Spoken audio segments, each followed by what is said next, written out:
அதாவதுங்க இன்னும் உங்கள நிறைய பேருக்கு நம்ம தளபதி விஜய் கரெக்டான நபர் கையில தான் துப்பாக்கி கொடுத்திருக்காரா, அந்த துப்பாக்கி அவர் கரெக்டா பயன்படுத்துவாரா அப்படிங்கிற சந்தேகங்கள் இருந்துச்சுன்னா தூக்கி குப்பையில போட்டுருங்க. ஒன்ஸ் அகைன் நம்ம எஸ்கே மதராசி மூலியமாவும் ப்ரூவ் பண்ணிட்டாரு, கரெக்டான நபர் கையில தான் துப்பாக்கி கொடுத்திருக்கு, அதை நான் கரெக்டாவே பயன்படுத்துறேன்னு. கண்டென்ட் ஓரியன்டா கதாபாத்திரத்துக்கு ஏத்த மாதிரி அந்த கேரக்டருக்கு ஏத்த மாதிரி படங்களை சூஸ் பண்ணி நடிக்கிறதுல எஸ்கே ஒரு கிங்னே சொல்லலாம். இந்த படமும் அப்படிப்பட்ட ஒரு படம். ஏன்னா இந்த படத்துல அவரோட கேரக்டர் அவ்வளவு யூனிக்கா இருக்கு. அதை நீங்க போய் படத்துல பாருங்க. நான் சொன்ன ஸ்பாயிலர் ஆகும், நீங்க போய் படமா பாத்தீங்கன்னா உங்களுக்கு தெரியும். ஆக்சுவலி ஏஆர் முருகதாஸோட படத்துக்கு அவரோட கம்பேக்கு நான் பயங்கரமா வெயிட் பண்றேன்.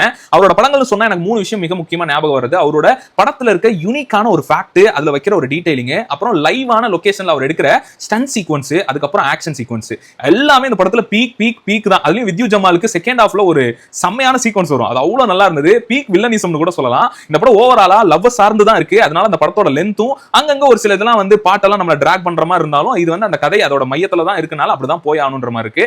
ஓவராலா ஒரு எக்ஸ்ட்ராடினரியான படம். நீங்க படத்தை போய் தியேட்டர்ல ஃபேமிலியோட தாராளமா பார்க்கலாம். சோ மதராசி நீங்க பாத்துருந்தீங்கன்னா உங்களோட கருத்து என்னங்கறத கீழே மறக்காம பதிவு பண்ணுங்க. துப்பாக்கியை சரியான ஆள்கிட்ட தான் கொடுத்திருக்காராங்கிறத நீங்களே சொல்லுங்க.